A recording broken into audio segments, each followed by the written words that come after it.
welcome to Theology-ish. This is the last part 3 of our extended conversation on the problem of evil. In this episode, like the other ones, we are going to be touching on hard topics. So this is, what's the word? Drawing a blank. Viewer discretion thing. You know what I mean. If we're talking about stuff that's potentially upsetting, so proceed with viewer discretion, listener discretion, whatever. I'm tired. Been at this all day. All right. This does not necessarily define our personal stances on the faith, nor the doctrines of our affiliated churches. We are having conversations to spur curiosity and to help you think through things. So hopefully this will be a productive and helpful conversation for you. Enjoy the episode so far as you can, because it's depressing. It's a good episode, I promise. Good conversations, but I am sad. Hey, Jesse, can you pull up that video of when they talk about, like, child abuse, those guys on the podcast, and they, like, cry for, like, half an hour? Yeah, really watch how they just get into their emotions there. Yeah, so that's enough about child abuse. On to lighter topics. The Holocaust. Wait. Today's topic. Is that... racism. Oh, no. It gets worse. Hold on a second. I'm going to look up how to pronounce this guy's last name. Jesse, you're going to have to, like, distract this part out, or, like, maybe... Actually, we're about to talk about the Holocaust, so, like, not silly music? Silly music would be inappropriate? Yeah. You say things, Ryan. Say things about what we just talked about. Say things about the emotional and mental and spiritual taxation of talking about the problem of evil in whatnot. Or, like, things about the Brothers Karamazov that you thought, after reading that chapter, that we didn't get to talk about. You know, for us, that was, like, 3 minutes. But for you guys, that was a whole week between episodes. I've had all of 3 minutes to process these emotions again, because this is like the third time I've gone through that now with the Brothers Karamazov, between our last recording and reading it last night and doing it just now. I'm exhausted, like, emotionally and mentally. I'm gonna be honest. Yeah, it's a lot. It's a lot. Kind of depressed right now. It's about to get worse. I could use a break after this. No breaks. All gas, no breaks. All right, here we go. We are going to be interacting briefly with the little book Night by Holocaust survivor Elie Wiesel. Yeah. I haven't read this one. The portion that I'm going to be looking at actually comes from the foreword of the book, which was by Francois Mauriac. He was involved in the original publication of this book.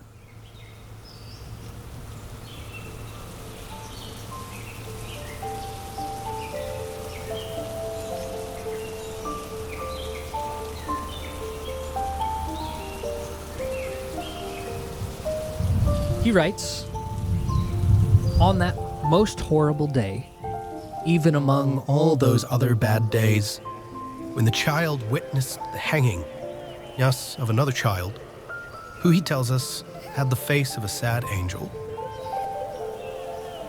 he heard someone behind him groan, 'For God's sake, where is God?'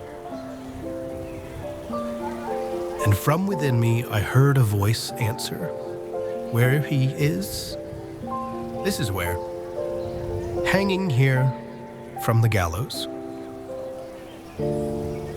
And I, who believe that God is love, what answer was there to give my young interlocutor, whose dark eyes still held the reflection of the angelic sadness that had appeared one day on the face of a hanged child? What did I say to him? Did I speak to him of that other Jew, this crucified brother who perhaps resembled him, and whose cross conquered the world? Did I explain to him that what had been a stumbling block for his faith had become a cornerstone of mine? and that the connection between the cross and human suffering remains, in my view, the key to the unfathomable mystery in which the faith of his childhood was lost. And yet Zion has risen up again out of the crematoria and the slaughterhouses. The Jewish nation has been resurrected from amongst its thousands of dead.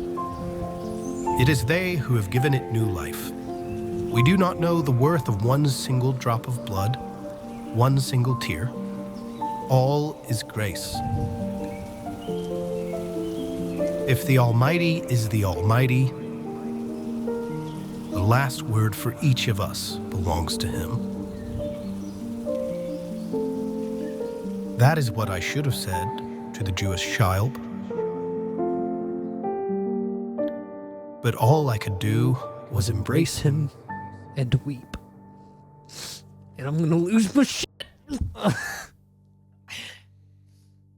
I gotta go get a tissue. I can't do it. Oof.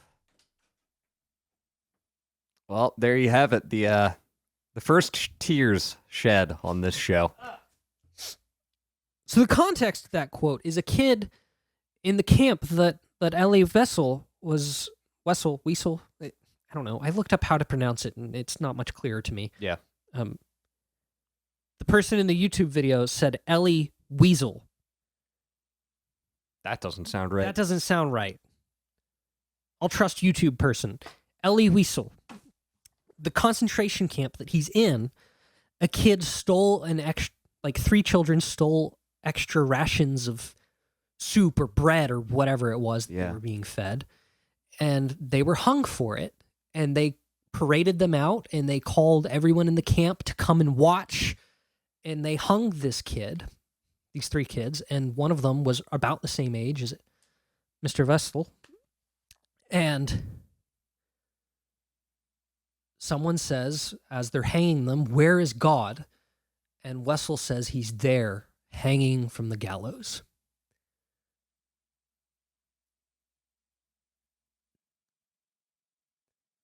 And I think that Wiesel means, in a somewhat Nietzschean way, that God is dead, and that he can't have faith in God anymore. That's part of what Night's about. It's his loss of faith through the Holocaust.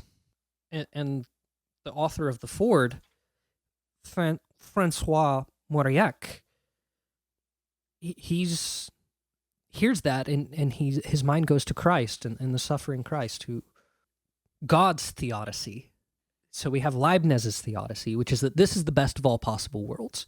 We have the free will theodicy to address the problem of evil, which is that we have free will, and that's where the deal with moral evil is. And then we seem to have this mysterious thing, which is God's own theodicy, God's own answer to the problem of evil, and that is the incarnation of Christ that culminates in the suffering and crucifixion of Jesus. And when Elie Wiesel says, "Where is God?" He's there hanging from the gallows. He's thinking God is dead and we have killed him. But Francois Mauriac, he says, yes, there is God in the human suffering. The crucified Christ is in the presence of suffering humanity. And God himself did not shy away from participation in that suffering.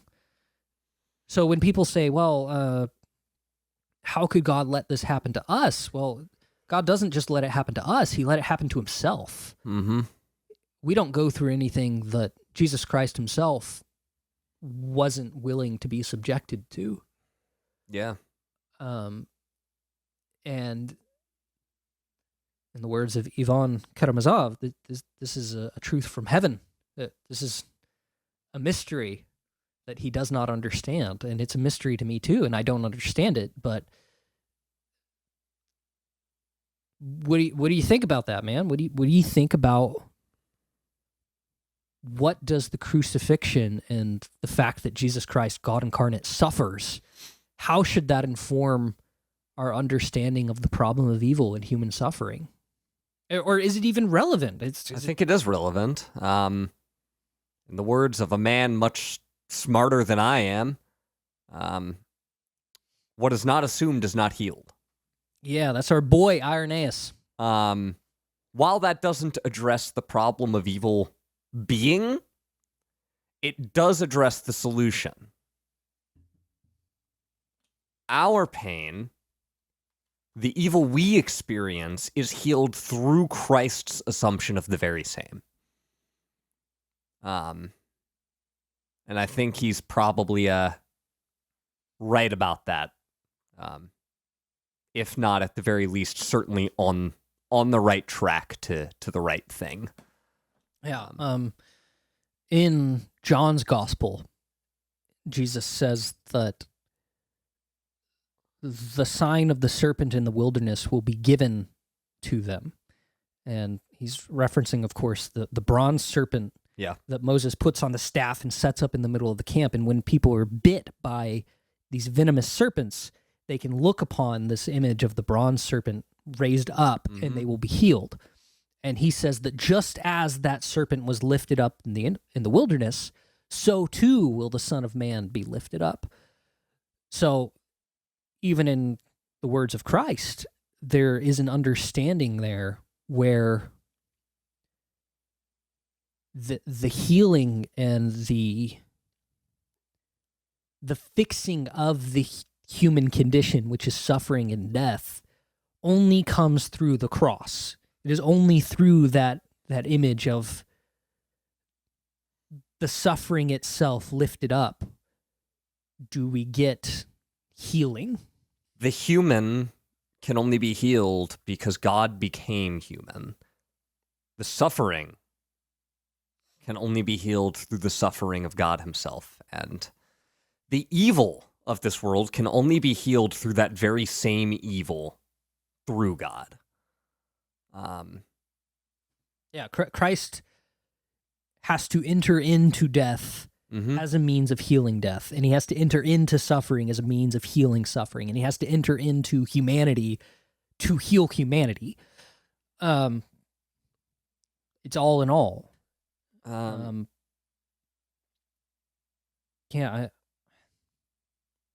don't know. We forgot to set our timer again. Tisk tisk. I think we've got like 40 minutes left on this one. I think I can only do 40 minutes more anyway. I'm beat up emotionally and mentally. I just need to cry. Yeah. Yeah, and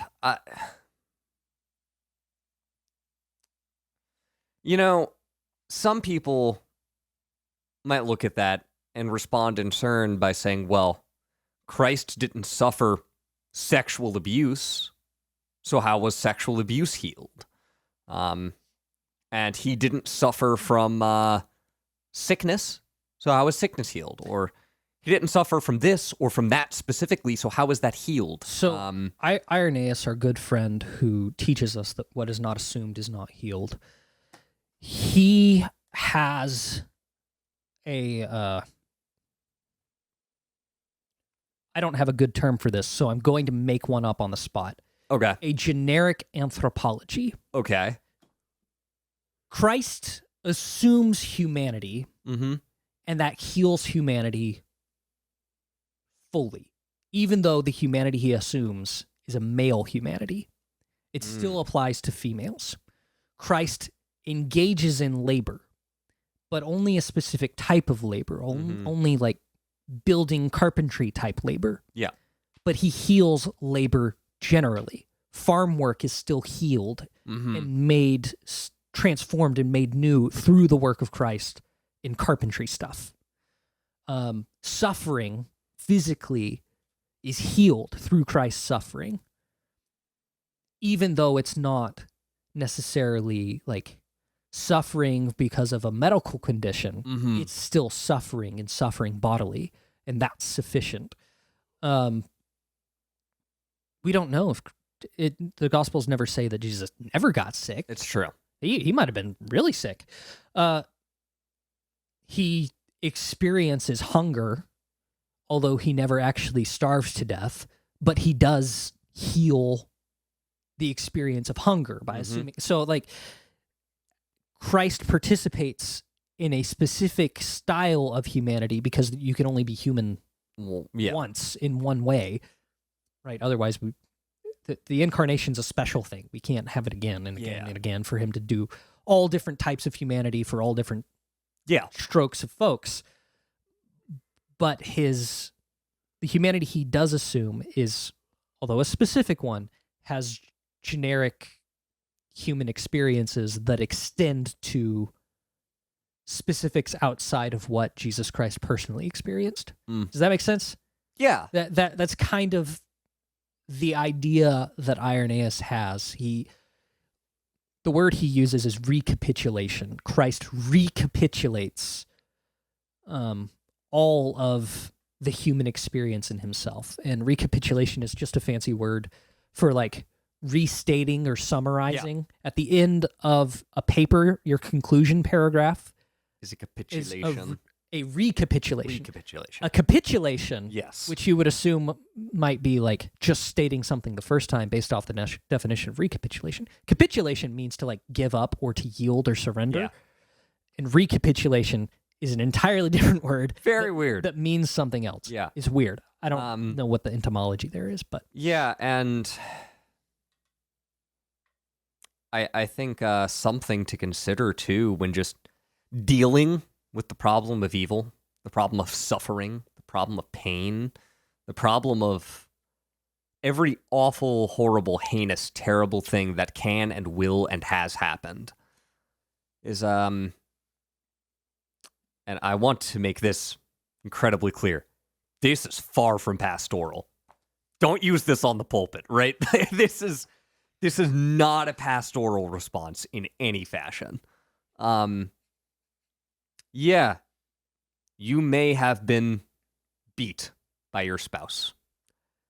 You may have been sexually abused. You may have experienced sickness like no person, one might say, ought to have to experience.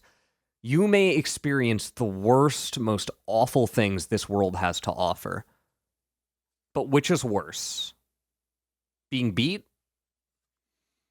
Or shouldering the weight of every sin of mankind, past, present, and future, from all eternity at once, and taking it to the grave with you? Again, not pastoral, not the response to the Jobs in your church, right? Not the response to to go back to the last episode, not the response to the poor person in your congregation who's been beat by her past 4 or 5 husbands. But I think it's true. Which is worse? What you're living through, or shouldering the weight of every sin from eternity at once and taking it to the grave with you? I would take a slightly different tactic on that one, rather than comparing your suffering to Christ and saying, well, he had it worse.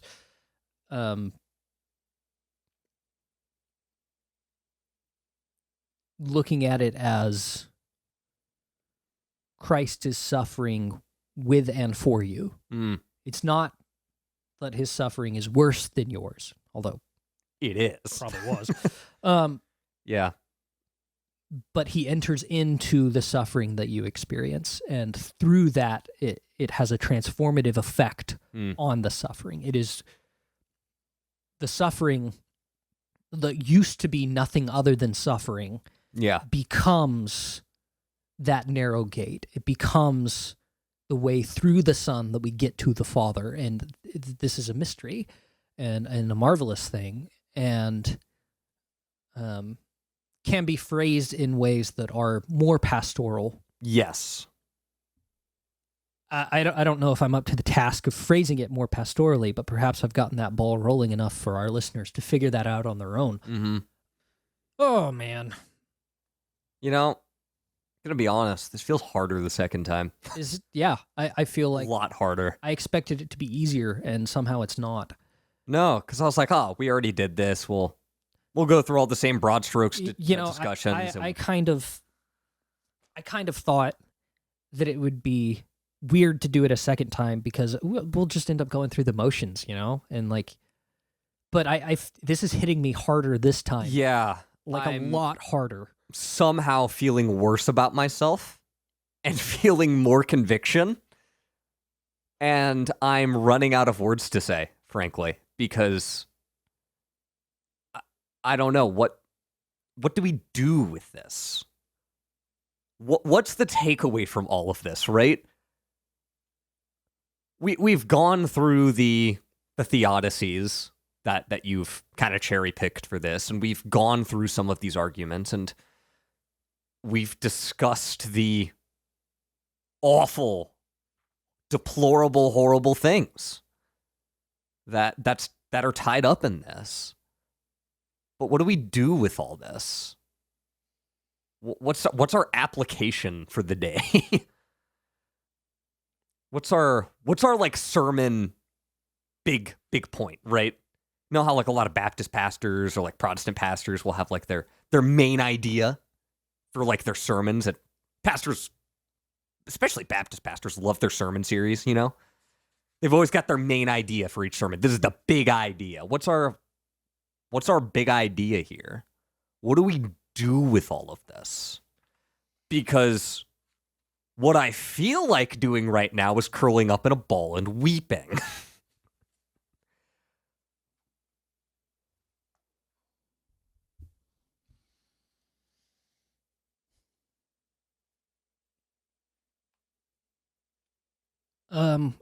As we said at the start of this venture, we are amateurs.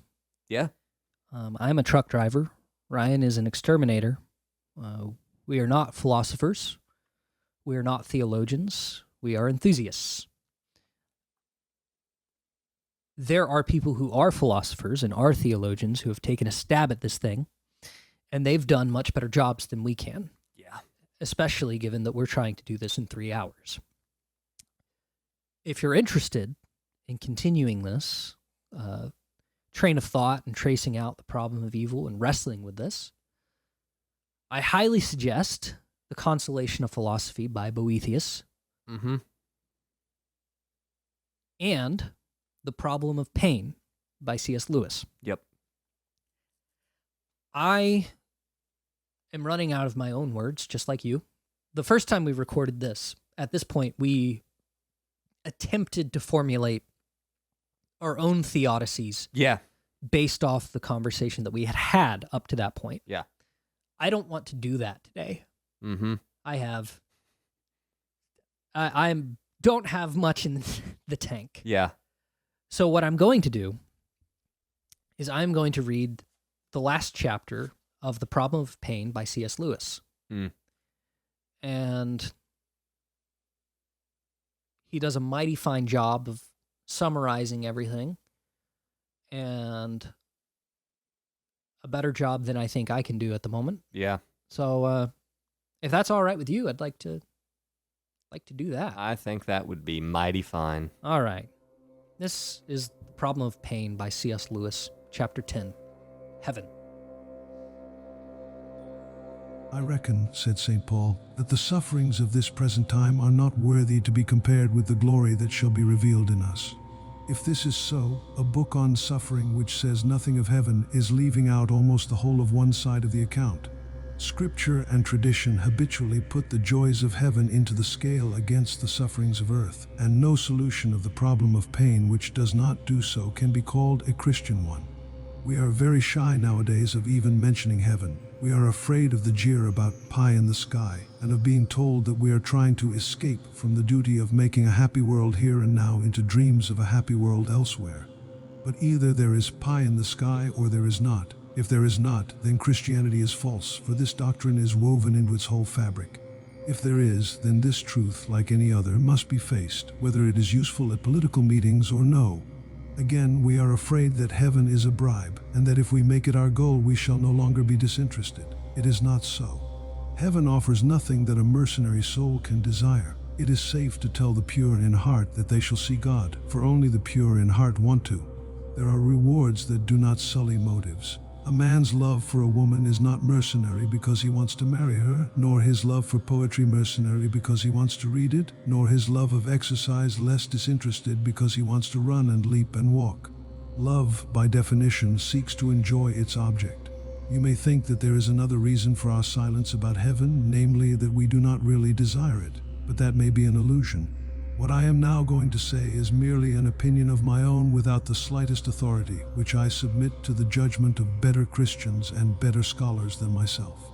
There have been times when I think we do not desire heaven, but more often I find myself wondering whether, in our heart of hearts, we have ever desired anything else. You may have noticed that the books you really love are bound together by a secret thread. You know very well what is the common quality that makes you love them, though you cannot put it into words, but most of your friends do not see it at all, and often wonder why, liking this, you should also like that.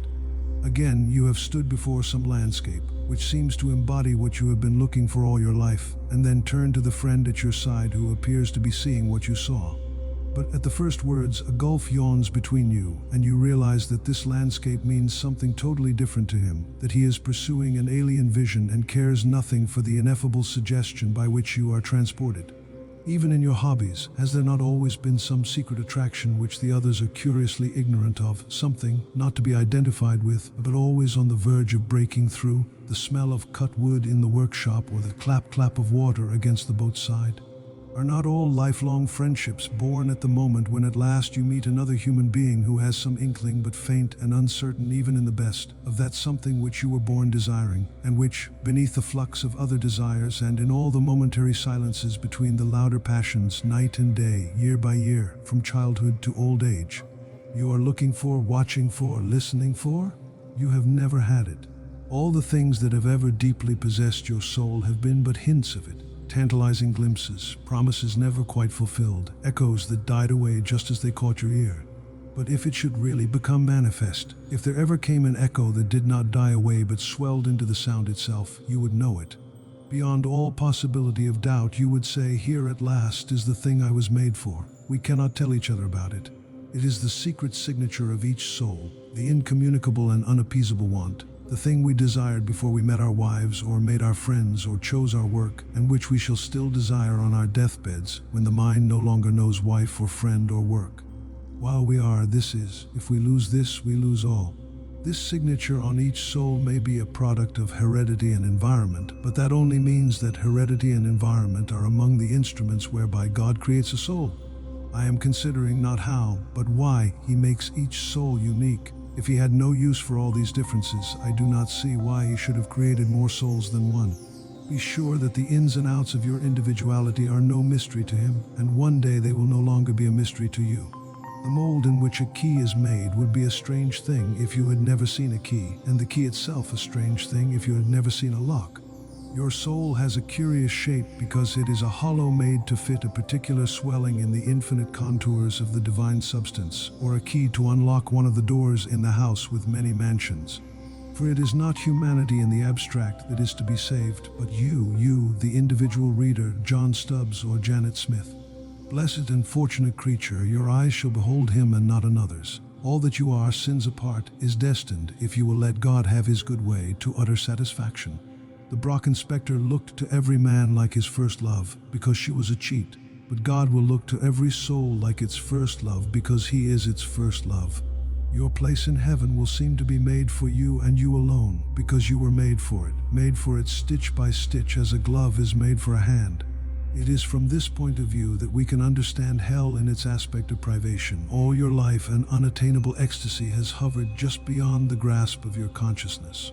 The day is coming when you will wake to find, beyond all hope, that you have attained it, or else that it was within your reach and you have lost it forever.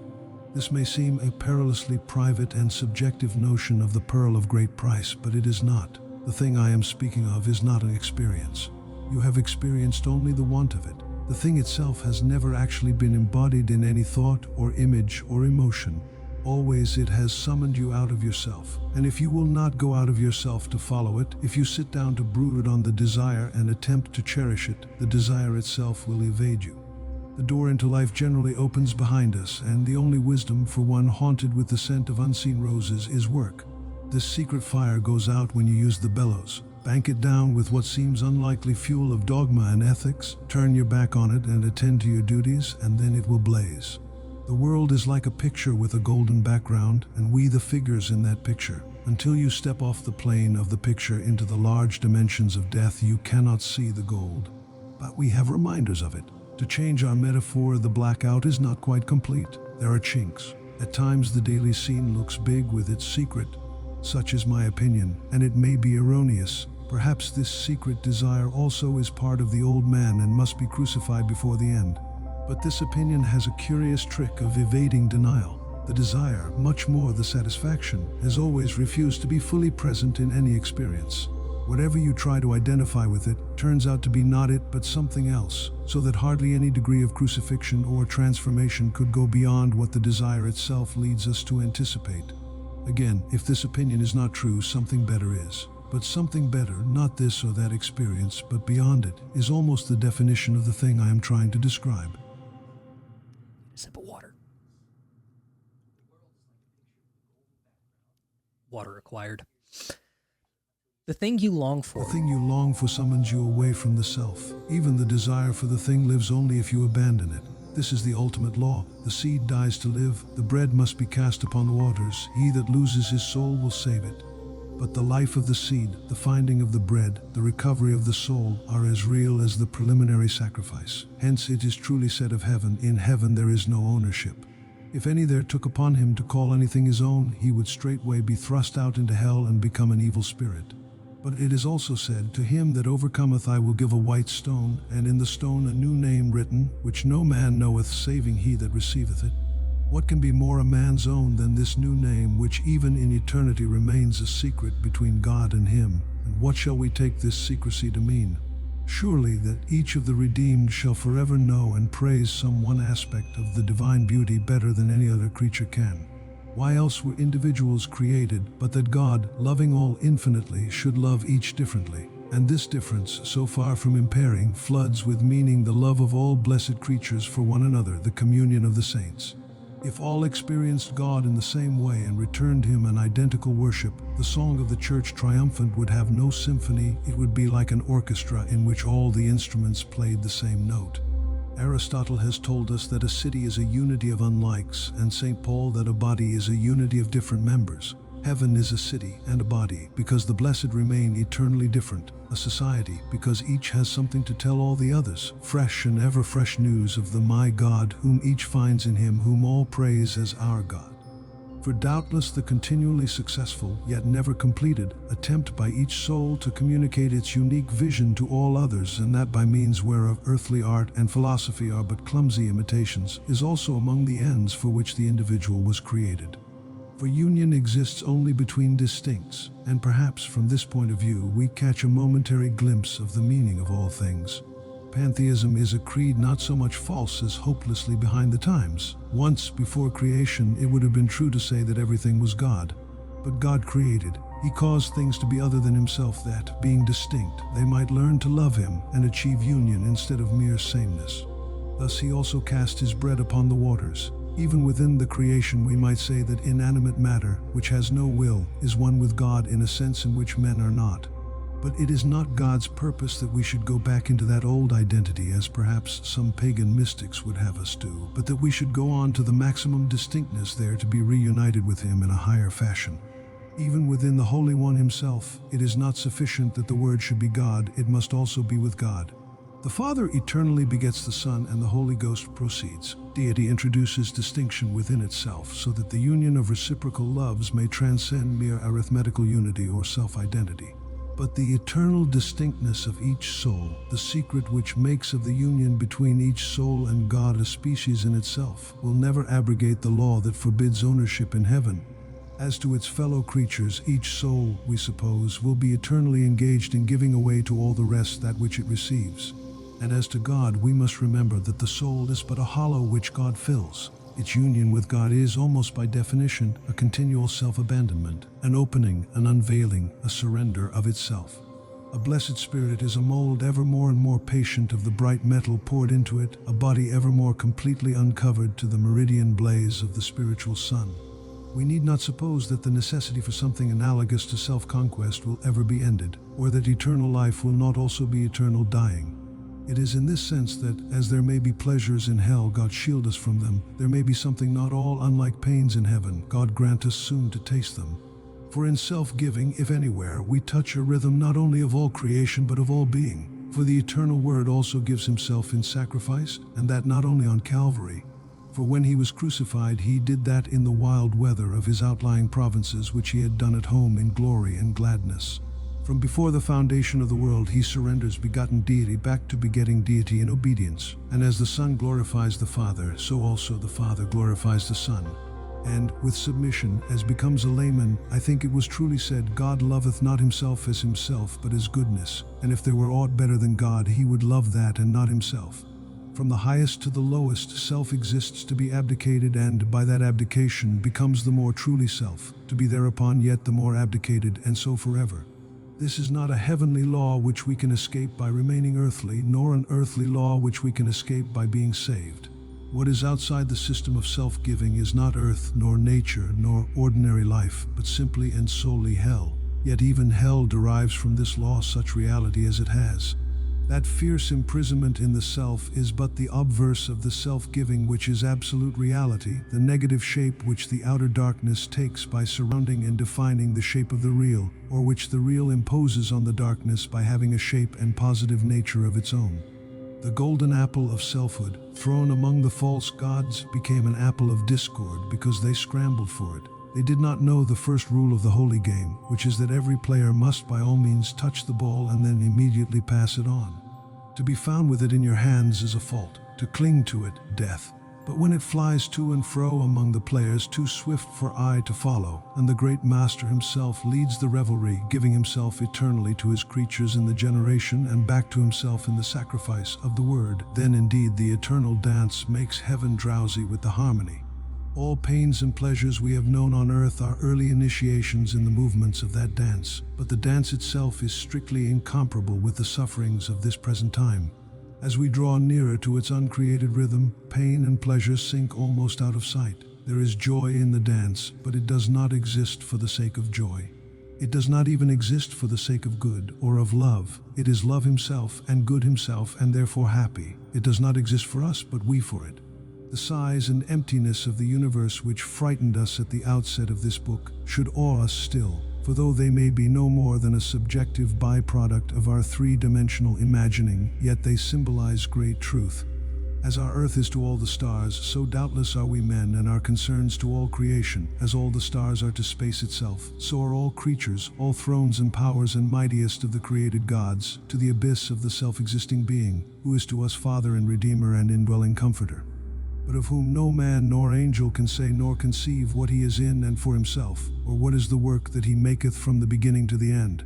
For they are all derived and unsubstantial things. Their vision fails them, and they cover their eyes from the intolerable light of utter actuality, which was and is and shall be, which never could have been otherwise, which has no opposite. Lewis, insofar as I understand him, seems to think that the incommensurate good, even if it does not apply to all men, is sufficient ultimate response to the problem of pain and the problem of evil. Whether or not you agree with Lewis is a different question. You got anything to say about all that, Ryan? No. You know, I ran out of words a while ago, and I've read that book before, so that's not the first time I've heard that. All I really have to say about that, I suppose, is I think Lewis is probably right, as he often is.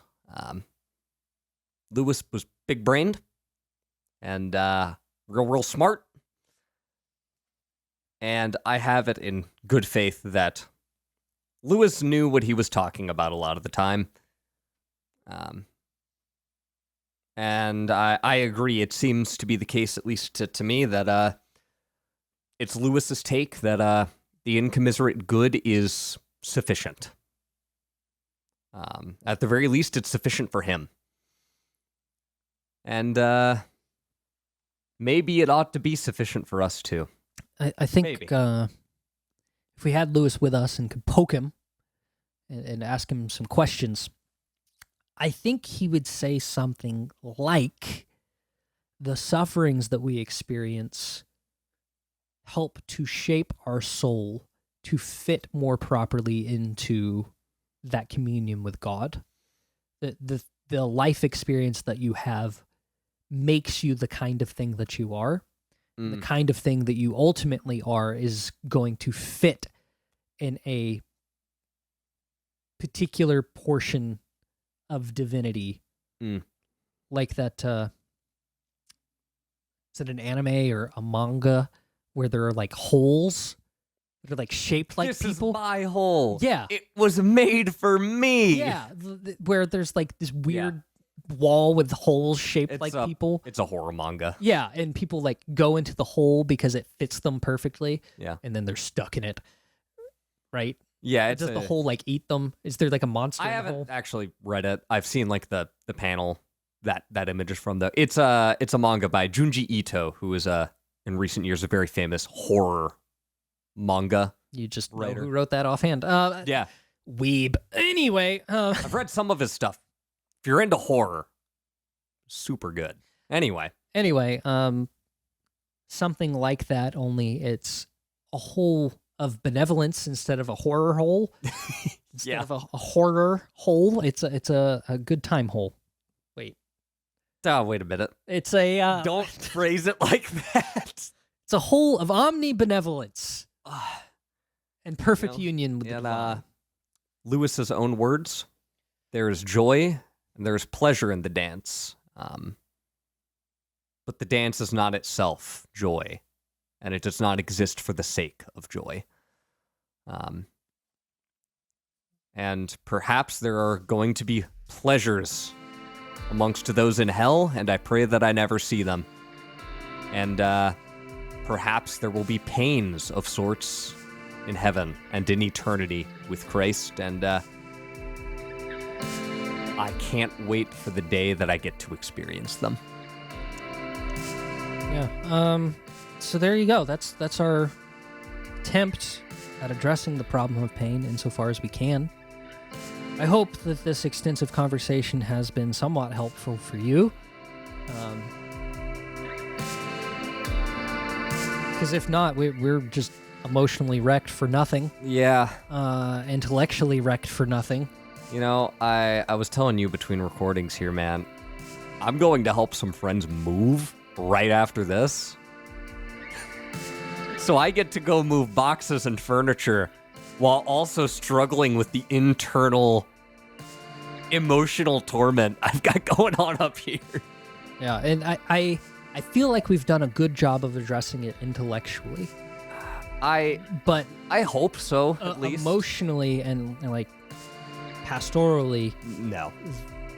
There's still tension there, even if the intellectual question has been answered. And I don't know that it has even. We sure tried our best.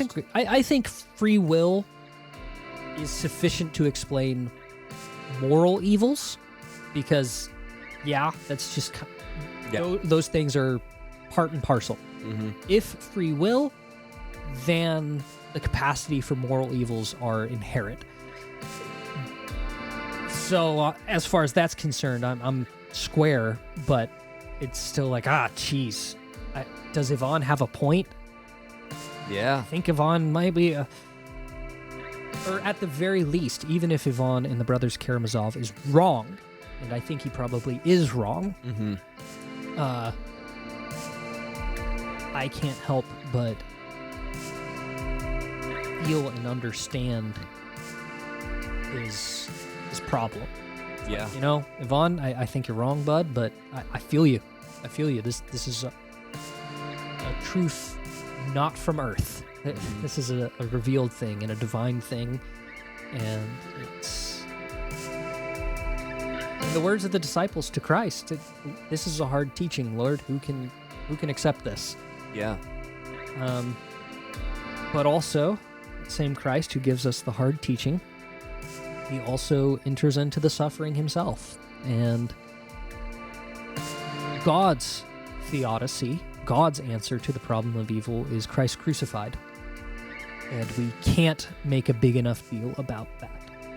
No. So I suppose that's all I've got to say about it. Yep, I'm checking out. That's all I've got. Well, thanks for listening. And join us next time where we talk about something else. Yeah. Something less depressing. Yeah. Are we going to record a separate outro for this? Yeah. Okay. Well, enjoy the outro. Outro. Thanks for listening to this. I hope this was a helpful conversation for you. I hope it got you thinking. I hope you've got questions. Yeah, we appreciate you listening. Don't forget to like, comment, and subscribe. Leave a 5-star review wherever you listen. Share us with your friends. And if you have any questions or comments about anything we talked about today, send us an email at theology-ish@gmail.com. As Ryan mentioned in the outro for the last episode, check out our website. There's a link to it on our YouTube page, and I think also on our Spotify account. There are a couple articles up there that I wrote that are, they're all right. They might be interesting to you if you're interested in this kind of thing. They're short. They're like page and a half, 2 pages, quick little reads that dovetail with conversations that we've had on the show. So check those out if you're interested. And we appreciate you tuning in. And we'll see you next week with an episode that isn't a bummer.